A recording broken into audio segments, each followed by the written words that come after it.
Bueno, muchas gracias. La verdad es una presentación muy elogiosa y la única manera que tengo para continuar es decirle que todo eso es mentira. No le crean nada de lo que dijo porque va a ser imposible, sino que yo pueda estar a la altura de lo que acaban de comentar. Me sorprenden varias cosas de este momento. Una de ellas es un auditorio lleno de estudiantes que por su propia voluntad deciden venir a una conferencia de un estudio de arquitectura relativamente joven y que estamos intentando dar batalla, ¿no? Me sorprende también que una agrupación de estudiantes que entiendo que tiene una vinculación política o por lo menos organizacional de la escuela, de la universidad, se ocupe de temas culturales. Yo fui docente durante muchos años de la Universidad de Buenos Aires, en un paisaje muy parecido a esta facultad, con hoteles pegados, etcétera, etcétera, pero ninguna organización de estudiantes supo tomar el mando de lo que sería la relación entre política y cultura. Y creo que hay un vacío muy grande que es, como todo ha sido una oportunidad, que me parece una celebración que todos ustedes estén acá y me uno, digamos, a este festejo que me parece que tiene mucho por dar. Así que muchas gracias por la invitación y es un placer estar acá con ustedes. Les voy a comentar un poco cómo tengo estructurada la charla de hoy. Vamos a ver casi todas obras. El único proyecto que mencionaron es el único que no vamos a ver. A veces toca sacar cosas, no, hay muchos otros que no vamos a ver, pero a veces toca filtrar y darle consistencia a las cosas. Hoy, con la estructuración que tengo, la forma en la cual está organizada la charla, me parecía pertinente hacer esta selección. Este es el primer proyecto que voy a mostrar. Se llama, no tiene nombre, Post, es una muestra de arquitectura, entre comillas, cuando se invitaban a reflexionar sobre temas que nos interesen, pero sin hacer un proyecto de arquitectura. Para nosotros cualquier oportunidad es un proyecto, esto para nosotros también es un proyecto de arquitectura. La muestra se llama Post. El Centro Cultural de España en Buenos Aires, donde hoy hay una muestra nuestra del estudio que está en curso.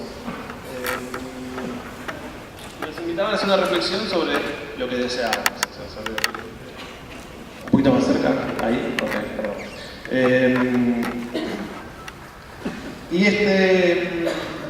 este personaje que se nos ocurrió hacer tiene relación con una serie de conceptos que se van repitiendo en toda nuestra obra,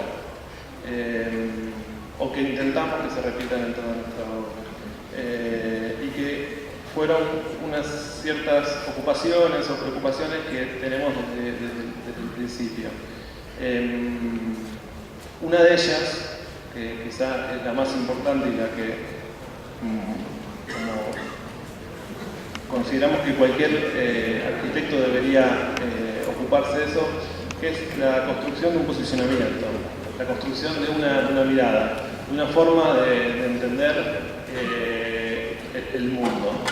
Que cada oportunidad proyectual, cada oportunidad de discusión que nos da la arquitectura o cualquier actividad que hagamos es una oportunidad para decir algo, para reflexionar, para dar un pequeño paso para cambiar las cosas.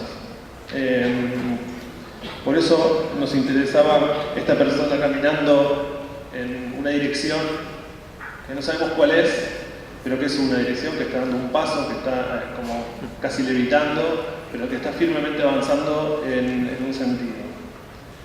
Otra de los conceptos o preocupaciones que siempre nos están dando vuelta tiene relación con la técnica, una forma de entender el mundo material, el mundo de los objetos y cómo nuestra profesión puede trabajar manipulando y procesando y relacionando la materia, las técnicas, los materiales, y justamente este personaje que está un conjunto de berreteadas, ¿no? Como de cositas así que no sirven para nada, para ser colgantes, todo, en una constitución material de algo que puede transmitir un pensamiento. Y cómo ese material se puede relacionar con el mundo que lo rodea, con los reflejos, con las transparencias, con todo lo que está ahí. La forma en la cual lo manipulamos y está constituida tiene que ver también con una forma de darle orden a esa técnica. O sea, como arquitectos tenemos que entender que nuestra labor tiene sentido a partir, o tiene la necesidad de construir sentido a partir de darle orden a las cosas. Y la técnica, o sea, el mundo material, tiene su propia lógica, y su propio estado, y su propio orden. Nuestra profesión nos invita a poder reflexionar sobre ello, a poder transformarlo, a poder darle una nueva noción a este mundo de materia. Otro de los temas que nos interesaba es la reflexión sobre el individuo. La arquitectura es una oportunidad no solo para pensar el mundo objetual, sino el mundo de la no materia, el mundo de las relaciones sociales, el mundo del individuo como una persona activa y pensante que construye su propia experiencia del mundo que habitamos. Por eso es una persona y no son dos, por eso nos interesa que esa persona tenga como decía hoy, un posicionamiento y tenga una forma de poder reconstruir con su propia experiencia los incentivos, los estímulos que la arquitectura aporta. En este sentido, podríamos entender que lo que está haciendo este personaje de Cielo Igual está redescribiendo su entorno. Esa noción del filósofo Richard Rorty sobre la redescripción del estado de las cosas nos interesa mucho y siempre está como latente en nuestras inquietudes. En este caso, recién hacían un poco un hincapié de la tradición, de cómo se entiende la tradición, de que la arquitectura argentina tiene cierta tradición, pero en la segunda presentación se hablaba sobre tabula rasa, sobre crisis. Yo no creo que sea ninguna de las dos, o las dos a la vez, para decirlo de una manera más inclusiva. Yo creo que este personaje, por ejemplo, no es como el que está afuera, porque es un personaje inmaterial, artificial, pero intenta hacerlo. Trabaja con la relación del entorno, o sea, porque está constituido con lo que pasa alrededor, con las luces, con los efectos, con todo lo que sucede alrededor, pero tiene su propia forma. Esa metáfora, que me interesa relacionarla quizá con entender que las crisis en Argentina no pueden ser una tabula rasa porque tenemos crisis cada 10 años. Y vivimos con eso y es un material que tenemos que saber manipular. Con lo cual ya tenemos una tradición de crisis, de alguna manera, por pensarlo positivamente y ver qué podemos hacer con eso. Y también la arquitectura argentina tiene mucha tradición, que seguramente nuestro trabajo está muy presente, la tradición de la modernidad, la tradición de la arquitectura de los 50, de los 60, que nos interesa muchísimo y que tiene un valor que todavía no está, creo, justificadamente valorizado. También nuestro trabajo es redescribir esa tradición, o sea, no ser tradicionales, sino trabajar con la tradición, trabajar con la historia y poder a partir de eso reconstruir un nuevo momento, un nuevo estado de las cosas. Por eso otro de los conceptos era la apropiación, cómo uno puede apropiarse del mundo que lo rodea, de la historia, de los momentos, de construir de eso de la historia como un material de proyecto. Entender que la ciudad está ahí fuera para ser apropiada por nosotros, para ser críticos con ella y para ser críticos constructivamente con lo que nos rodea. Y por último, que es algo que mencionaban también recién en la presentación, que es interesante, que es entender la ciudad como un laboratorio. La arquitectura argentina, la arquitectura internacional, digamos, por ser más inclusivo, siempre se preocupó por pensar las ciudades porque es ahí donde está el destino de la humanidad, en el crecimiento de las ciudades y en cómo nosotros podemos ser capaces de construir de eso un estado sostenible de nuestro hábitat. Nosotros, hasta en los casos más extremos, donde estamos trabajando en el paisaje, estamos pensando en la ciudad. Sería muy inocente pensar que uno puede estar trabajando con la nada misma. Uno cuando planta un edificio en cualquier lugar ya está construyendo una ciudad, una pequeña ciudad, y eso hay que tener una noción de cómo es ese desarrollo, de cómo es ese futuro, para ser realmente conscientes de cómo uno está transformando el medio en el cual habita.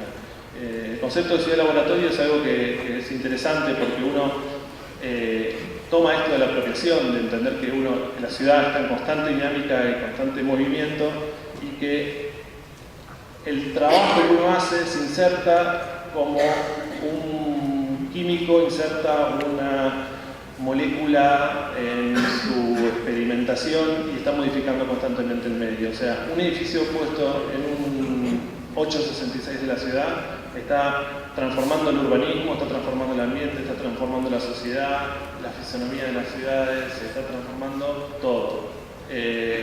Por eso ese concepto de ese laboratorio, y luego está también ahí para ser apropiado por quien lo tome, por futuras experiencias que pueden apropiarse mismo de este muñeco, llevárselo a su casa y reelaborar un concepto a partir de eso. O sea, nos interesa esa forma en la cual todo se convierte en un material que puede ser de todos nosotros, o sea, que puede ser apropiado, que cada uno lo puede tomar como algo, como parte de su propio proyecto profesional.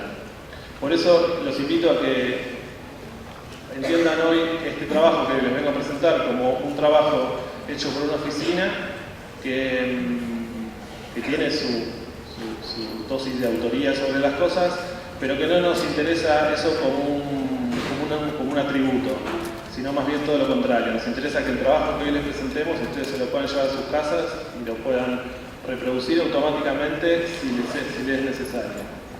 Nosotros hacemos lo mismo con la buena arquitectura que encontramos ahí en la calle.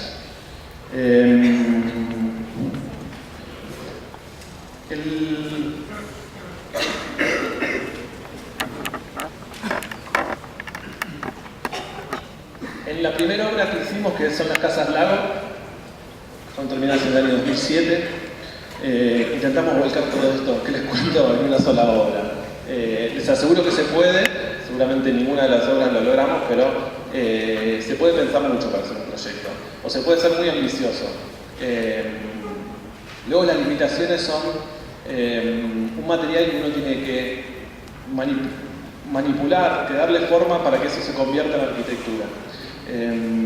Como todo primer proyecto, las condiciones son difíciles. O sea, habíamos venido nosotros terminamos la carrera más o menos en el 2004, nos fuimos a hacer en 2003, nos fuimos a hacer un doctorado a España, volvimos después de eso, abrimos el estudio en Buenos Aires en 2005-2006 y cuando tuvimos que hacer nuestro primer proyecto, o sea, tanto Marcelo como yo, ninguno de los dos tenemos padres arquitectos ni millonarios, tuvimos que encarar a nuestros amigos y decirles, bueno, ¿qué necesitas? ¿Una casita? Ok, la hacemos.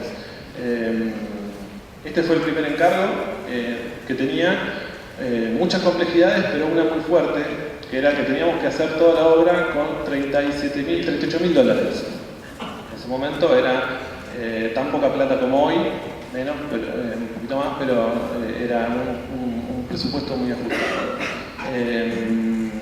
Y eso fue un desafío porque tuvimos que revisar casi todas las teorías o deseos que teníamos con una experiencia que veníamos de trabajar en otro lugar, en Europa, donde estábamos fascinados por proyectos de cierta escala, con técnicas de ejecución que eran mayormente en seco, teníamos como un idealismo, una idealidad, unas ideas de construir como con esas técnicas que tanto nos fascinaban desde un punto de vista estético y también de un pragmatismo constructivo, pero que nos encontramos con un mapa social y también real del mercado porteño, donde todo eso nos servía. No servía, bueno, no es que no servía, no está muy en uso, o sea, es algo que después lo vamos a ver más adelante. Entonces nos permitimos revisar todos nuestros deseos y transformarlo en una mediación entre lo que se necesitaba como cualquier encargo, que vendría a ser una mediación entre las necesidades de ese encargo con nuestros deseos. Esto es el barrio de Floresta, que es un barrio donde convive la industria con casas, con unos garages de estas proporciones. Esto es una industria con dos familias coreanas que viven arriba, casas bajas, algunas altas. Un barrio típico de Buenos Aires, como de clase media, con un desarrollo bastante híbrido. Nuestro proyecto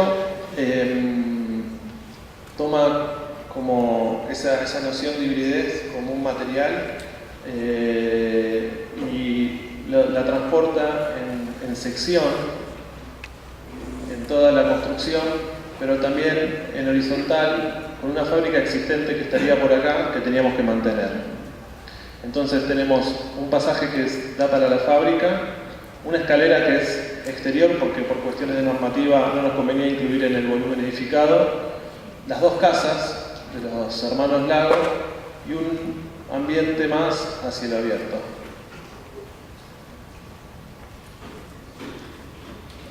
La construcción era muy simple, una estructura de hormigón armado que resolvía temas de seguridad. Entonces acá se ve el paso para la fábrica. La posición del núcleo organiza los dos sectores de la planta baja para liberar este paso y luego dejar una cochera para el sector de las viviendas.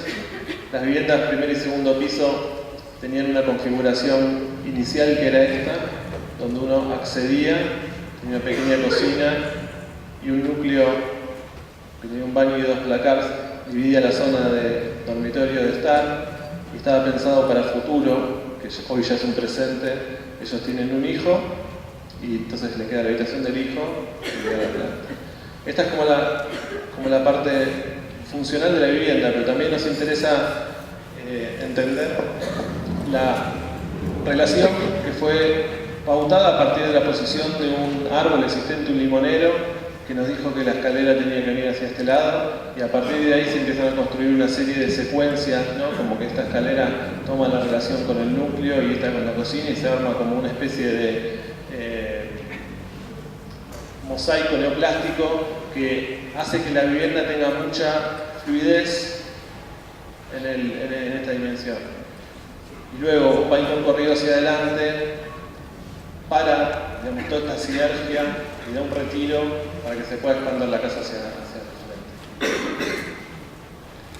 Es un recorrido, es muy acosta la construcción, cuando apenas se abre ya el sol ilumina la escalera y nos invita a subir. Acá se ve el limonero. Más allá del presupuesto acotado que teníamos, sabíamos que teníamos que construir con materiales nobles, con materiales que puedan darle a ellos una solución no instantánea momentánea, sino que eso también les pueda significar un futuro con bajo mantenimiento y con un buen pasar del tiempo en relación a materiales que sean de ciertas características domésticas y no afecten mucho al ojo. Acá se ve súper angosta, la vivienda tiene solo 5 metros, ahí ya se ve cómo se va para la calle. La construcción es muy simple, una parrilla de vigas con la losa de hormigón armado arma el pautado de los muros, puertas o carpinterías.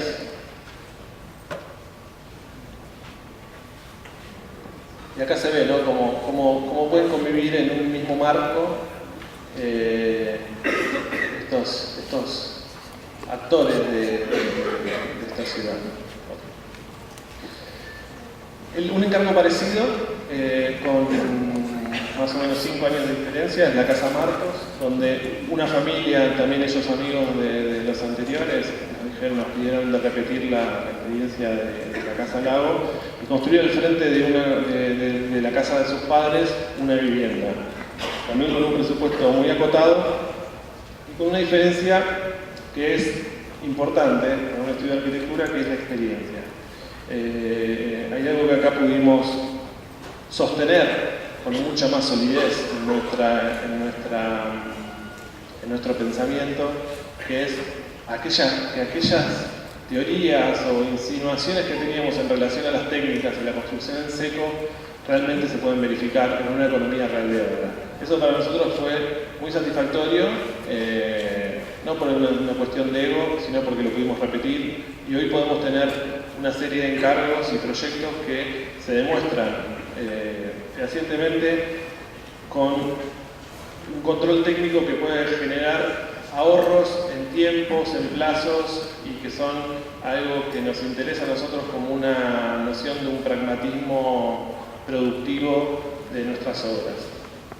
En este caso la casa Martos es el mismo encargo, o sea, es una manzana densa de Villa de Lina, en el barrio norte. También conviven industrias, viviendas, oficinas en un mismo lugar, pero tiene una característica muy distinta, que este terreno vacío de al lado, el que da acá, tiene la construcción al fondo. Eso nos hizo reflexionar más la posición de este vecino, que es mucho más alto que el barrio, que todo el vecindario. Nos invitó a girar la pieza, a hacer que este volumen mire para este lado, a liberar un jardín hacia este lugar y a enfocar la casa para esta dirección. Acá se ve la relación con la casa existente. Esta es la planta baja, uno accede por acá. Tiene este pequeño jardín que conecta el living de la casa existente.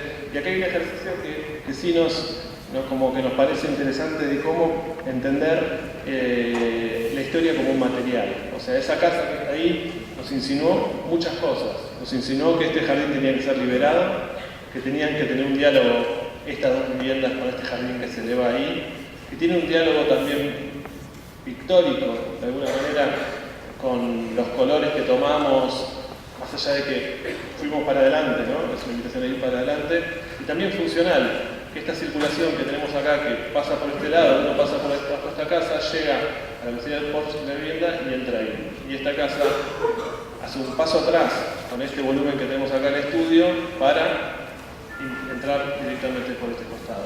Hay un diálogo acá minúsculo, ¿no? Estoy hablando de 5 metros, donde uno se puede inventar un mundito de cosas que es interesante. Sí, en esta la planta primer piso, que es un solo dormitorio y un baño y una escalera posicionada como para llegar a la terraza. Acá se ve la relación que decía entre las dos casas. Y el corte. Y acá ya se ve un poco lo que mencionaba hoy como las posibilidades que nos brinda una técnica de construcción en seco. Una paleta cromática bastante acotada, nos parece, cuando uno opera con lugares que son de características domésticas, uno tiene que posibilitar que el individuo sea quien complete esas fases. Y también esta relación jerárquica entre los elementos, o sea, que una cocina, un lavarropas puede tener la misma entidad que una columna, una loseta, que un vidrio.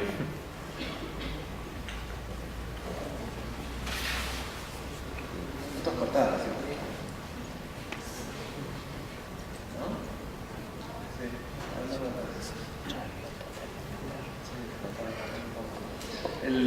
hay algo que cambiaba, digamos, que nos permitió modificarnos en esta, o posicionarnos de una manera distinta con esta construcción, que es esa burbuja de aire que pudimos hacer para elevar la vivienda a los límites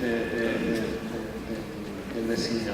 Entonces, en este caso tenemos toda una doble altura, la carpintería tiene una división con bastante vidrio blanco para poder tener un filtro y filtrar la naturaleza del exterior, pero también filtrar las miradas de la vecindad, y una ventana corrida que tiene los accionamientos para que se pueda expandir hacia afuera. Ahí está el dormitorio. La relación de corte en este sentido, que es se ponen en conjunto estos dos lugares y la casa como que estira su cerramiento para generar esta especie de balcón, pero no de uso, sino para apoyar unas plantitas, apoyar objetos, que es esto que se ve acá.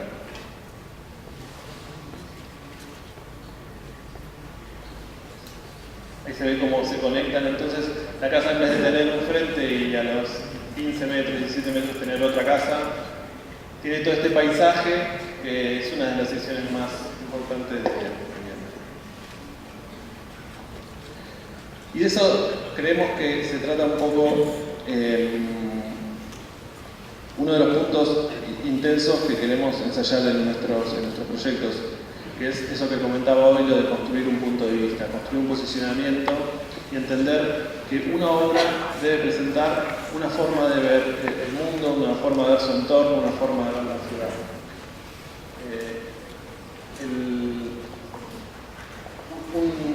Que un espacio como una terraza, un simple cerramiento y un tejido pueden funcionar como el marco ideal para filtrar el entorno, constituir un ambiente, una esfera de aire a cielo abierto, pero que también podría ser el marco como para construir un programa que aún está por venir, como puede pasar en este edificio, que es el Zoom del barrio La Cándida, donde se nos encarga de hacer un típico Zoom, que es una especie de quincho modificado de estos barrios privados, y nuestra intención era hacer de esta experiencia una posibilidad para construir un punto de vista, una forma de mirar el espacio que lo rodea.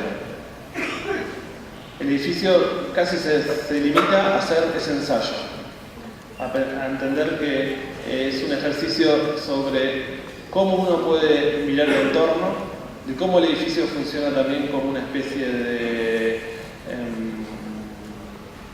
caja teatral, donde las acciones que se generan en ese lugar también son y merecen ser vistas, y también tiene una relación un poco perversa con esta cuestión de los barrios privados, de que todos se miran o no, están así un poco como cuchicheando, ¿no? Se dice, que es lo que está haciendo el otro. Este edificio de alguna manera saca partido de eso como una construcción cultural manifestada como edificio, como proyecto.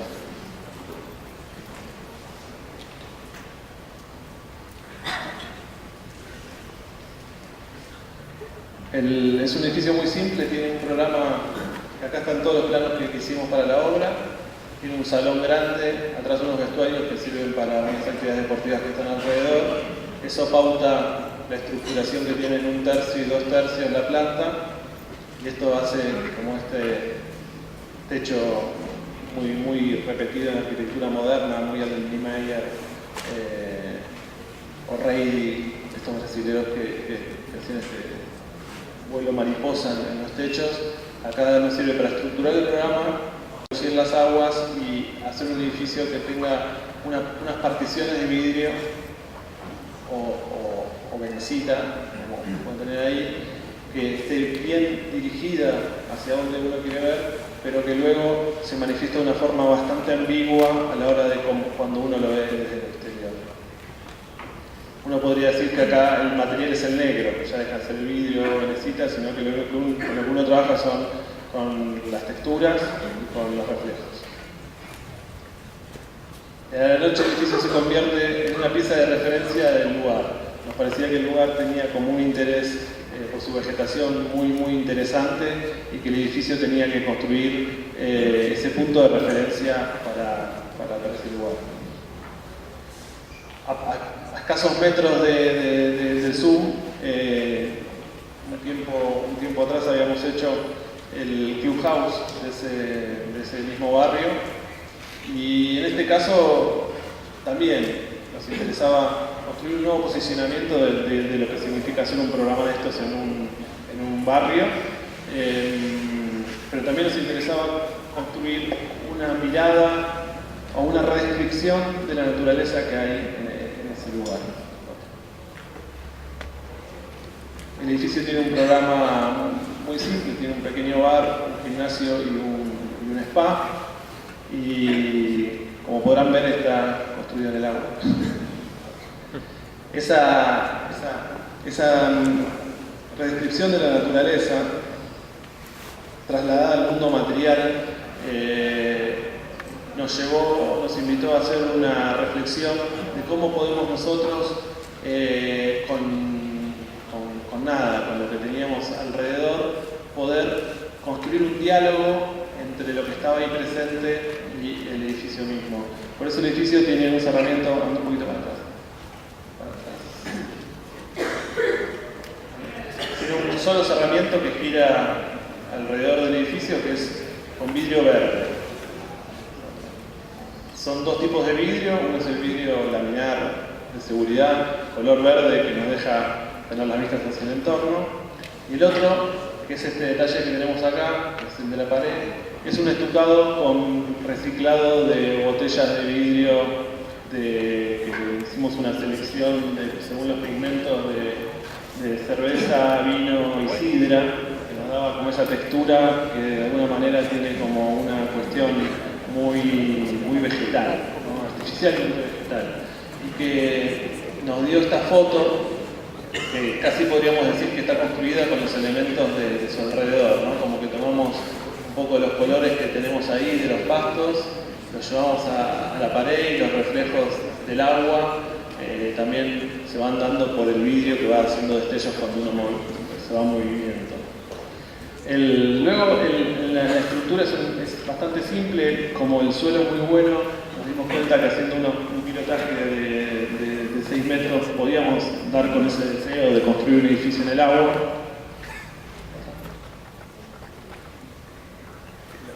Pero claro, no vamos a hacer tan tonto de hacer un barco. Entonces construimos el edificio en el continente, se hizo toda la platea, luego se hizo un dragado perimetral que nos permitió cumplir con este deseo de transformar el edificio en una pieza exenta en el agua.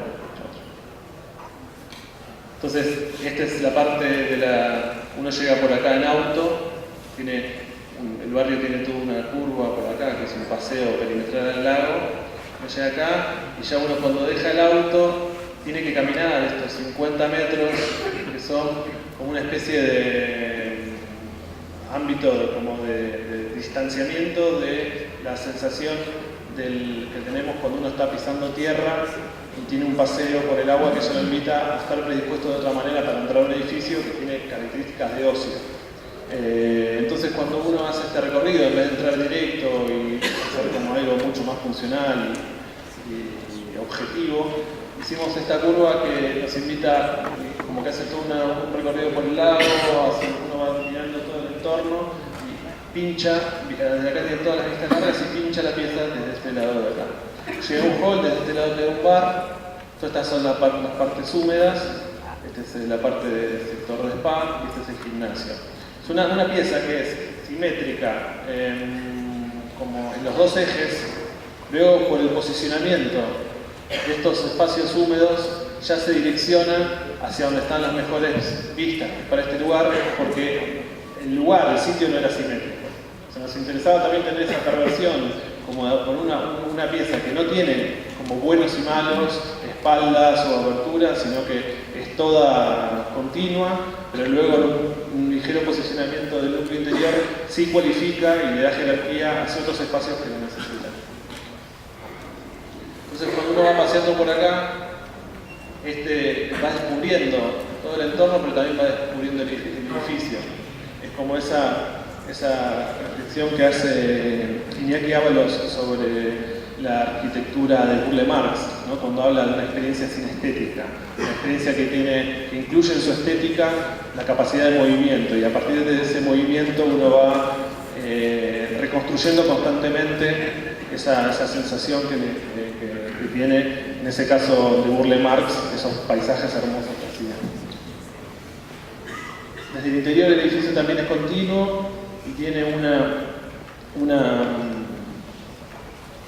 una manera de dialogar distinta, ya que los muros interiores los pintamos de negro para que no tomen luz y no compitan con el entorno, con las vistas donde la queremos enfocar.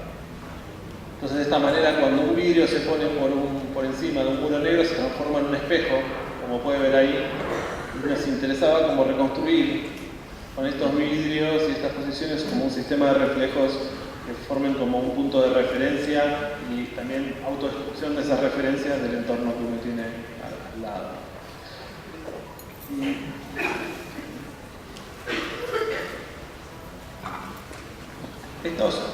Este capítulo, como que inauguraron estos edificios, en realidad ya estaban previamente inaugurados en lo que fue nuestro primer proyecto que hicimos apenas llegamos a Buenos Aires. Habíamos empezado con nuestros encargos, ya teníamos una casa en curso, también las casas lago que ya mostramos, pero había algo con lo que no podíamos lidiar, que era nuestra ansiedad, porque teníamos muchas ganas de decir cosas. Y esta inmediatez, que fue esta acción que no tuvo otro estímulo más que el de decir hagámoslo, que fue también ir al 11 de nuevo, comprar un rollo de polipol, que son estos plásticos que se revientan las pelotitas, y nos fuimos a los parques de Palermo y con unos colaboradores del estudio tensamos esto entre los árboles y hicimos un set de fotos de la que surgió esta que denominamos deseos, que tiene mucha relación con ese momento nuestro en nuestra profesión y que ya hablaba de ciertos temas que luego vimos o pudimos plasmar o nos interesa entender que pudimos plasmar en las obras que vimos recién. Esa forma de relacionarnos con la naturaleza, entender que la arquitectura podría funcionar como un tercer estrato de esa naturaleza que está por venir, que están los humanos y los no humanos, ¿no? Como esa forma que tiene Bruno Latour de entender el mundo, y que también está esa otra cosa que es nuestra artificialidad, que transformada en un nuevo estrato de esa naturaleza ya deja de serlo. O sea, entender que la arquitectura no es un hecho ni natural ni artificial, sino que está constantemente saltando o pivotando entre esas dos acciones. Por eso nos gustaba mucho esta imagen, porque podríamos decir que es imposible entender este edificio sin su entorno. Ese edificio es el entorno. Y ese edificio nos invita a reconstruir constantemente ese entorno. O sea que a partir de la arquitectura uno puede construir al mismo tiempo el paisaje y el edificio a la vez es paisaje. Algo que fue importante en este proyecto, que ahora les voy a contar, que no es solamente esta relación como pictórica entre lo que tenemos alrededor, sino también una estrategia proyectual que nos permitió posibilitar esto que sucedió, y que fue otro proyecto. Este era el momento cero del encargo. Cuando nos dijeron que tienen que hacer un edificio acá, se imaginaban un edificio como balcón, ¿no? Como un clubhouse, con esos mismos metros cuadrados, con balcones en ese lugar. Y nosotros, nuestra propuesta, que pudimos conversar con el cliente y le pareció una buena idea, era que este edificio no pertenezca a este entorno, que no sea como una casa más, que no sea otro proyecto que se apoya en el territorio, sino que tenemos que hacer un proyecto de manipulación del suelo. De eso que uno puede entender, bueno, en fin, lo dragaste. No, o sea, no es solamente dragar el edificio y dejar que el edificio sea parte del agua, sino que también entendemos que uno, para construir la arquitectura, también tiene que construir el marco. El marco, en este caso, era un marco que no solamente es paisajístico, sino también es cultural. O sea, entender que uno cuando hace un edificio y lo transforma de un estado a otro, está manipulando la noción cultural que ese edificio tiene. Y esa forma de manipular el soporte, de entender que los soportes también son un proyecto, es algo muy artificial y muy propio de nuestra cultura, que tiene relación quizás más con la cultura porteña, ¿no? donde tenemos una llanura tan extensa y pocos estímulos paisajísticos, entonces uno los tiene que construir. Pasa eso con estos barrios que tienen lagunas artificiales que no existen, ¿no? Y que nos parecen en un punto fascinantes, esa forma de construir a partir del ideario como nuevas fantasías paisajísticas, y que todo eso es como una nueva artificialidad, cómo eso va manipulando la ecología, de cómo atrae aves, de cómo se van haciendo como una especie de ecosistema y microclima en cada lugar, es algo que nos interesa adoptar. Eso, barrio, pero ya en una parcela, cuando nos encargan este proyecto, lo pensamos de la misma manera. Una parcela de 30 por tanto, sino que es esas teorías que utilizaban Mies van der Rohe para construir sus casas patio, que lo primero que hacía era dibujar el límite. O sea, decir, bueno, dentro de este límite es donde se va a desarrollar el universo de la individualidad. Nos parecía interesante para seguir ensayando en un ambiente que no es tan duro como aquellas casas patio, pero que sí tiene la misma dosis de artificialidad. Entonces, el proyecto, en vez de entender que entorno es estado virgen, naturaleza, y el proyecto es la artificialidad que se apoya, se funda en este caso en una misma acción. Entonces, el proyecto se trata de construir 5 patios, que por sus características de iluminación o por generar simplemente diversidad paisajística son distintos, y que la casa sucede entre medio de esos campos, como cuando uno va por la ruta y tiene un paisaje que tiene soja, trigo, y que va teniendo una especie de patchwork paisajístico, algo muy parecido llevado a una microescala.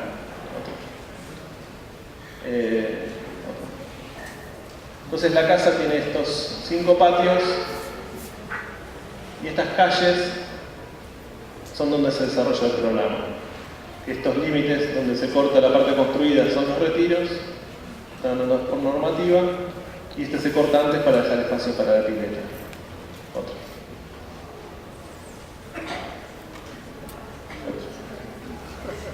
Entonces la casa toma esa voluntad de construir entorno y arquitectura al mismo tiempo. Es algo que todavía está son cosas que llevan mucho tiempo, ¿no?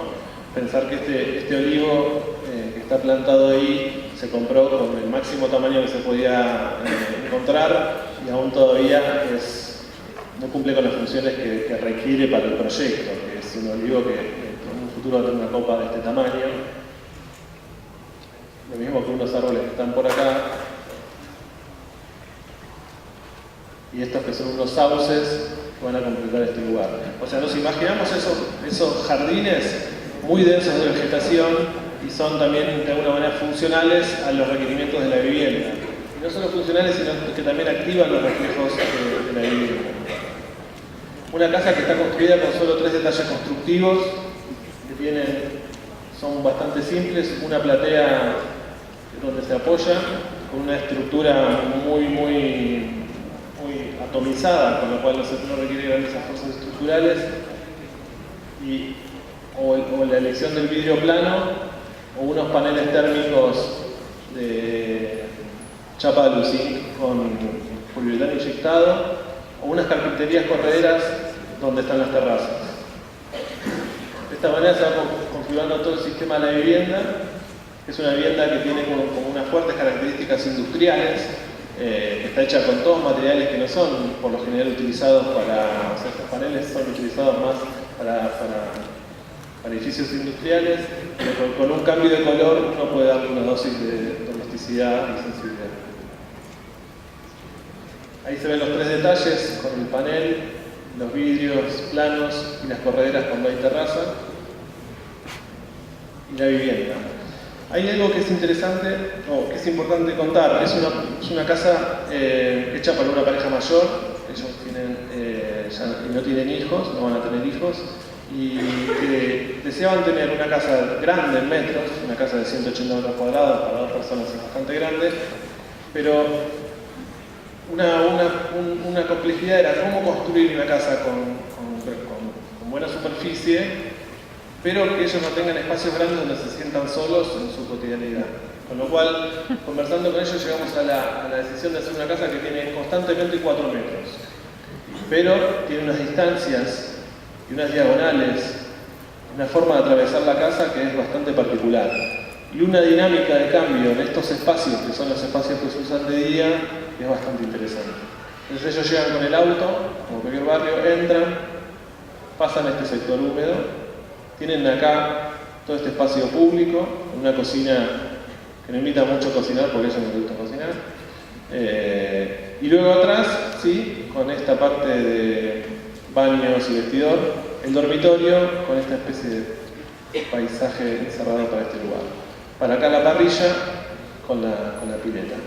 Todos estos espacios se pueden ir transformando. Ellos tienen acá el comedor y acá el living, pero saben que en cualquier momento esto puede pasar para este lado, son como puedan usar ellos la casa.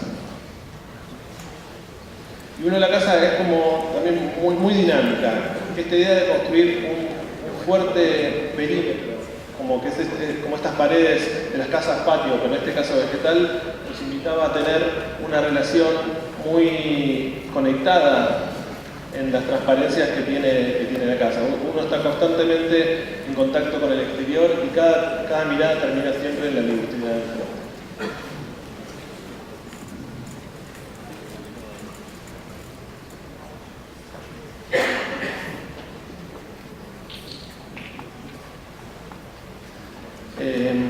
Esas técnicas, esa forma de asimilar la técnica, de entender cómo puede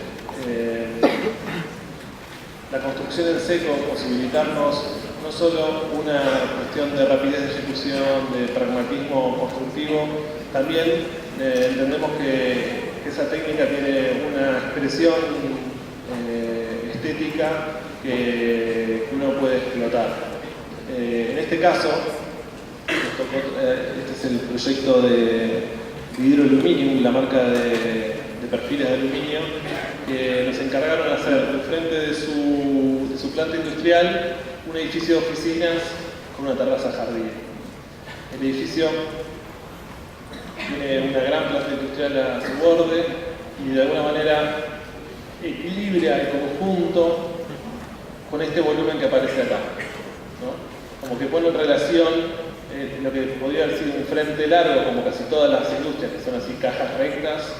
En este tiene una protuberancia acá y se pone en relación a ese y resuelve no solo los temas de albergar los 200 metros cuadrados de oficinas que nos pedían, sino también unos temas de evacuaciones con este núcleo que tiene detrás de toda esta parte de las oficinas y conexión y conexión con el showroom.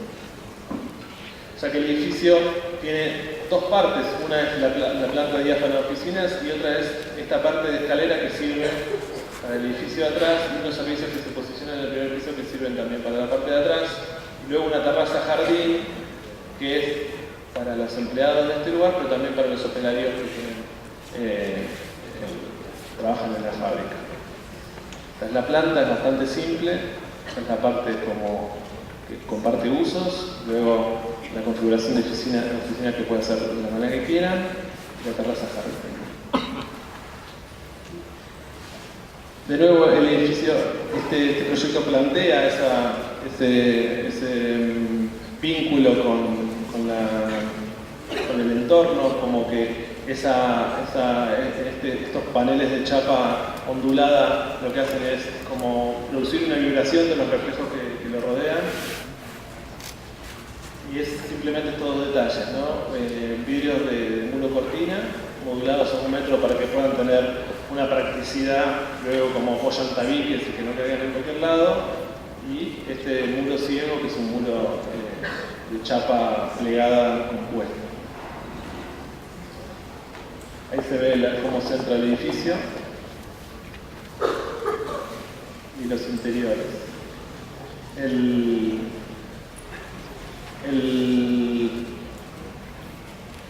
Como que me molesta un montón de torcida de imagen, pero bueno.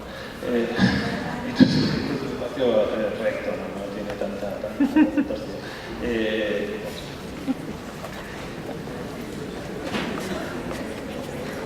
Acá se ven los interiores. Es una estructura, de nuevo, una estructura metálica muy parecida a la Casa Martos, con unas losetas pintadas, un sistema de iluminación que va marcando el pautado estructural, y el vidrio se va alternando con las paredes. De este lado está el núcleo.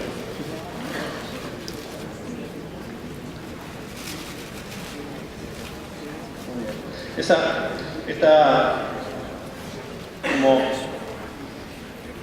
perversión que tiene el sistema industrializado de construcción, que lo podemos usar para un ámbito doméstico, como es la Casa Martos, que se repite en un edificio de oficinas para una industria, pero que es un edificio de oficinas. Luego se vuelve a repetir en este programa, que es un reciclaje de una casa, que nos piden en su parte superior unos programas de ocio como bastante diáfanos, ¿no? Como este espacio que sirve para como una especie de quincho, más el otro ala que se ve desde el otro lugar, un gimnasio. En este caso, esos mismos paneles que tenía la Casa Sáenz se dejan vistos, no hace falta recubrirlos porque es un espacio que necesita menos domesticidad, menos sofisticación en los acabados interiores, entonces es una construcción bastante simple. Un techo a 2 aguas que luego vamos a ver cómo se relaciona con el lugar. Tomando esta altura y apoyándonos en esta construcción existente. Esta casa está en el Abasto, es un barrio histórico de la ciudad, y el proyecto que nos tocaba hacer era trabajar sobre toda esta fachada, sobre el interior de la vivienda y sobre el espacio aéreo que nos dejaba. Entonces pudimos relacionarnos con el vecino, también pudimos construir este cerramiento de seguridad, ya que es un barrio un poco peligroso de la ciudad, y tener una relación como de cómo posicionamos la nueva arquitectura. El acceso acá, simplemente había lugares que eran fantásticos, ¿no? Esta arquitectura de principio del siglo de la ciudad, que lo único que teníamos que hacer era pintar, dejar un piso, cubrir un piso, o en este caso, que era un ambiente más de la casa, con la simple posición de un mueble, esto se transformaba en cocina. Y eso también es algo que nos interesa, o sea, que los usos no condicionan los tipos arquitectónicos, o sea que la arquitectura puede trascender a partir de su proposición los usos, los tipos. Acá un ambiente que quizás estaba cualificado históricamente para ser un estar, por su altura, por su piso, por su conexión con el exterior, se transforma en cocina con la simple posición del mueble. Entonces la casa es mucho más dinámica y uno puede recorrerla mucho más simplemente. La puesta en valor de estos vitros que tenían, súper elegantes.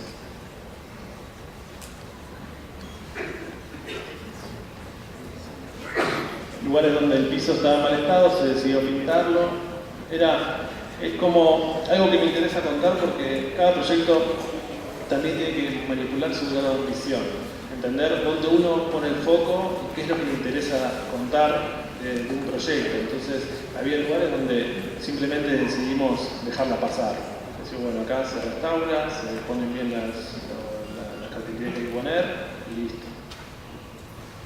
Entonces nos concentramos en este nuevo pabellón que construimos en la terraza, en algo que era importante, el patio existente llegaba hasta acá abajo, que era dejar toda esta planta para servicios y para una ocupación futura, porque hoy a la casa le sobran metros.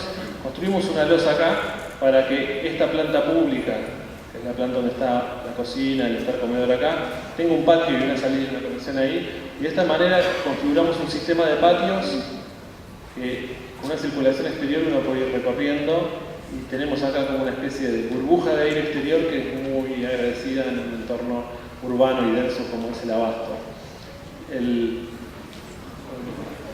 O sea, nos interesa el corte que con el simple posición del nuevo pabellón que teníamos, dejando este patio acá, y con esta losa se puede construir una relación que antes no existía. O sea, que no se trató solamente de proponer nuevos programas, sino que también a la par que uno está proponiendo un nuevo programa, que era la sala de yoga que está acá abajo, uno está posibilitando que un sistema de patios exteriores se conecten y a partir de ahí se generen como nuevas dinámicas de habitar el espacio exterior.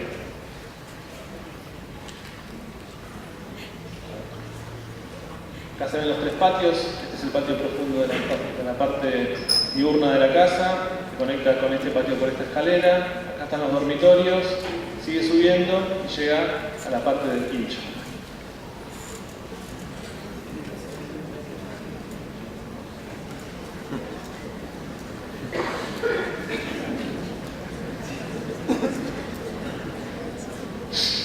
Y de noche todo esto se transforma cuando uno se ilumina la casa y ese filtro, ese cerramiento se convierte en algo mucho más permeable por la iluminación. Este trabajo de ocupar terrazas, de ocupar espacios aéreos, nos parece algo que es potentemente contemporáneo, que quería explicarles con este proyecto, que tiene relación con el proyecto Murere que vos mencionabas. Las ciudades son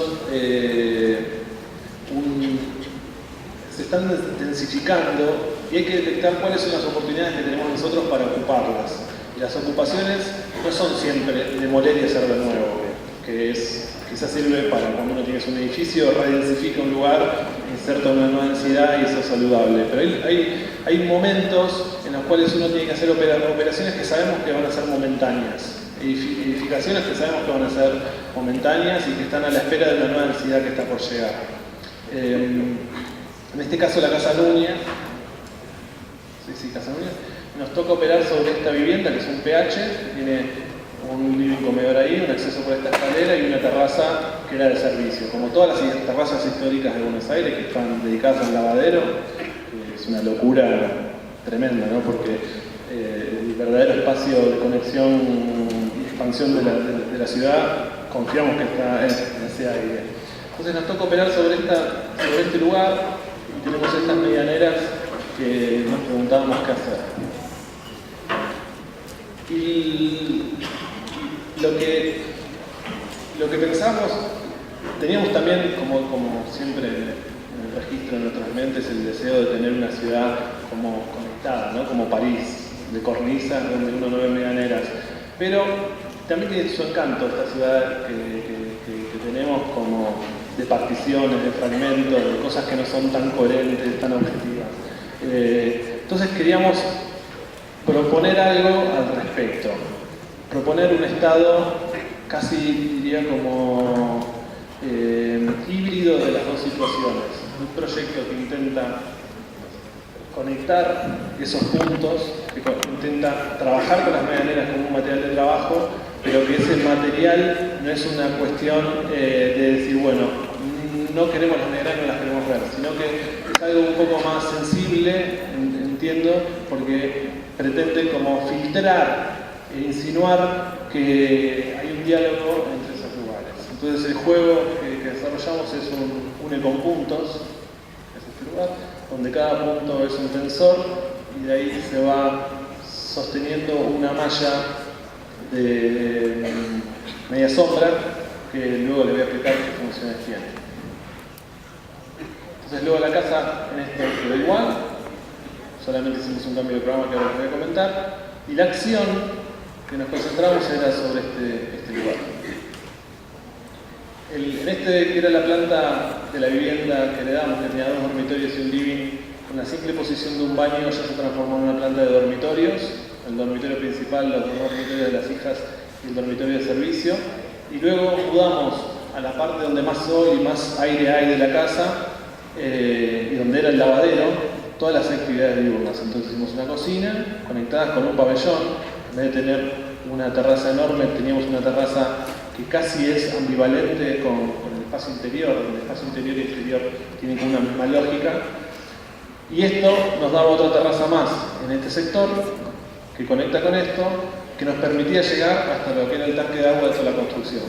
En una negociación de gestión con el consorcio, les propusimos cambiar los tanques de ellos porque estaban en mal estado y transformamos ese tanque en una mini piscina para la casa. Entonces un recorrido, acá de nuevo, los pisos estaban bien, pintamos, pusimos alguna carpintería que estaba en mal estado. Cuando el piso está bien, estaba mal, se cambiaba por este de cemento. Cuando estaba bien, se cortaba, por supuesto, con una lógica espacial que tenga cierta coherencia. Otra. Y llegamos a la parte superior, donde estaba la cocina, en conexión con la escalera que sube y llega a este lugar, en conexión con el nuevo pabellón y el patio. Y esto es lo que les comentaba, ¿no? Como que algo que nos permitió hacer un pabellón completamente vidriado, porque teníamos ese filtro ahí arriba que nos bajaba por lo menos un poco la incidencia solar y que conecta interior y exterior y se hace de una manera ambivalentes. Utilizar este espacio y el exterior, la verdad que es bastante complicado y diáfano, es interesante. Luego, esa escalera, seguimos subiendo. Otra. Y llegamos a esta terraza donde nos encontramos con esta atmósfera, que no solamente es una atmósfera de un clima, de un nuevo clima que se proyecta, sino también es una atmósfera de una cierta privacidad que está tomada por el filtro que tenemos de la ciudad. O sea que la ciudad no está expuesta de una manera, como decir, como a lo Le Corbusier, como el pan de ver, donde uno tiene la ciudad y el individuo, sino que este es un ámbito como un poco confuso, ambiguo, que no es ni interior ni exterior, que no es ni parte de la ciudad ni una parte privada. Es un ámbito donde este estímulo genera condiciones de uso que son muy diferentes a lo que era el patio de abajo o lo que podría ser una terraza a cielo abierto.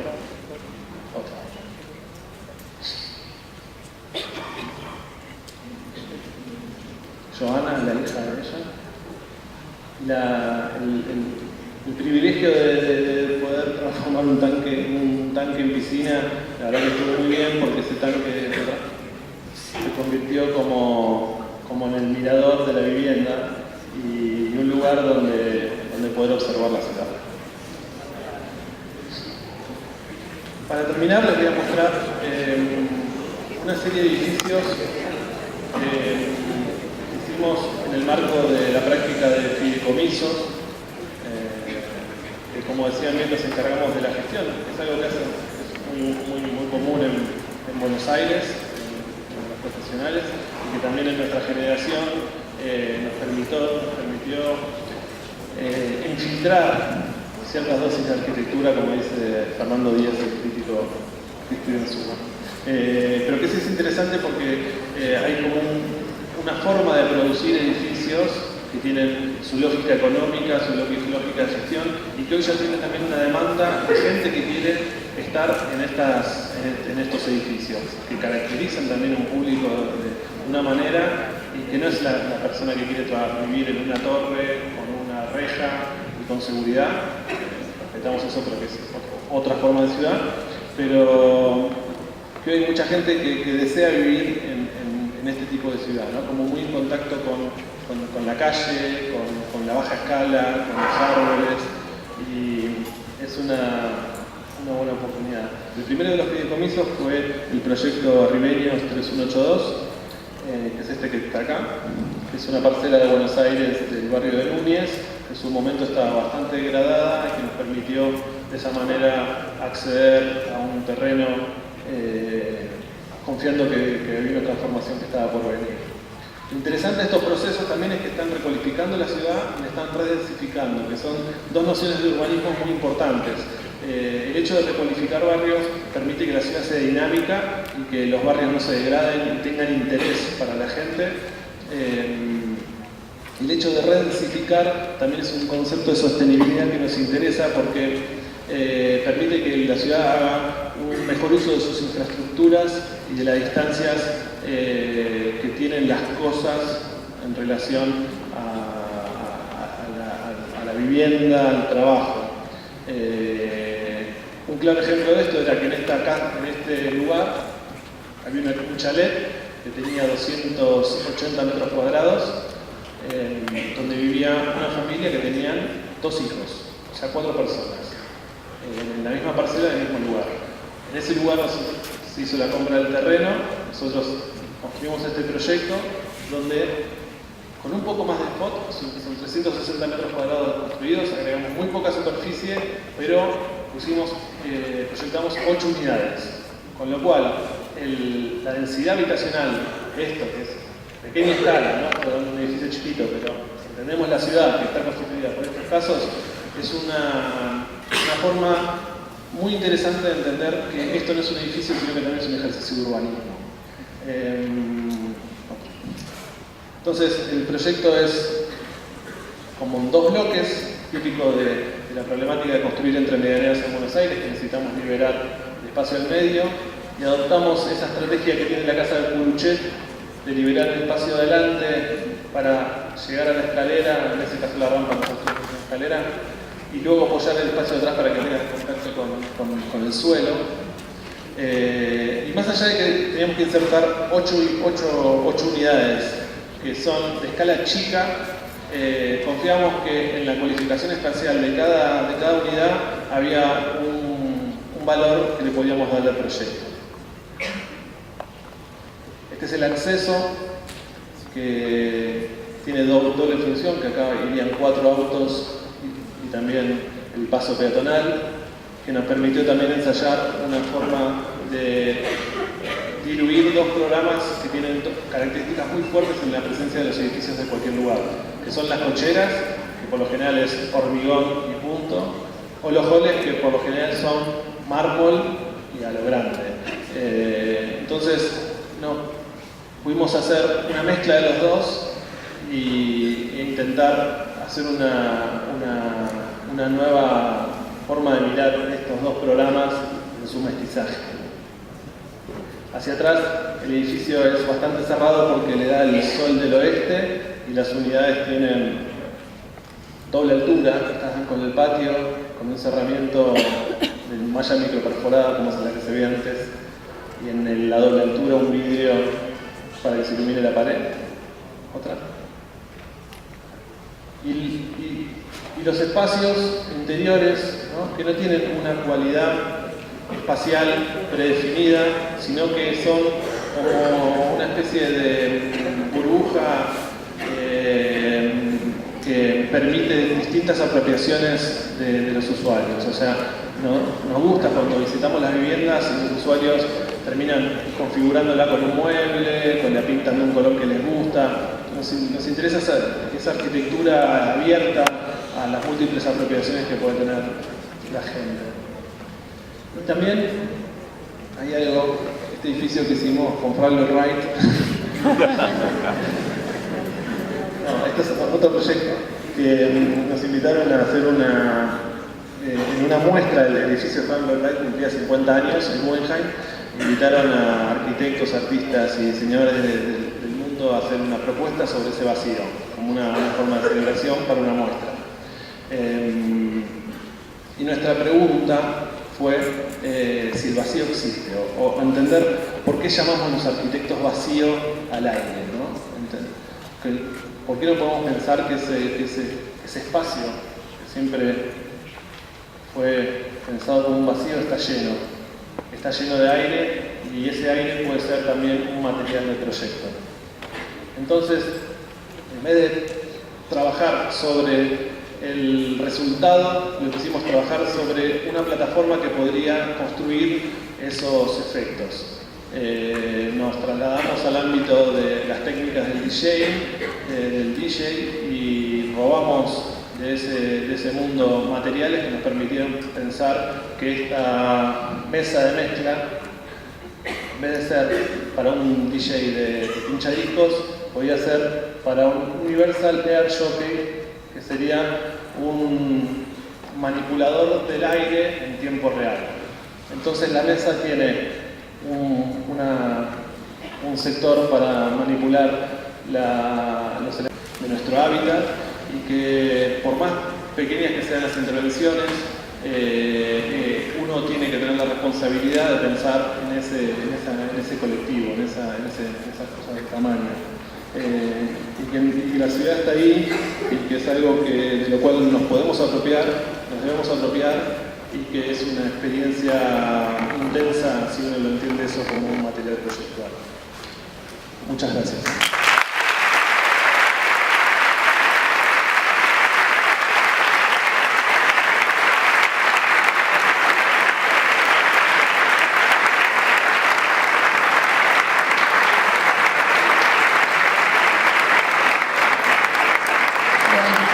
Te cuento que el fondo de prensa se acaba de ir porque te van a hacer una nota acá en el patio, así que invitarlos a todos. Mañana a las 10:30 vamos a hacer un taller de debate con Sebastián.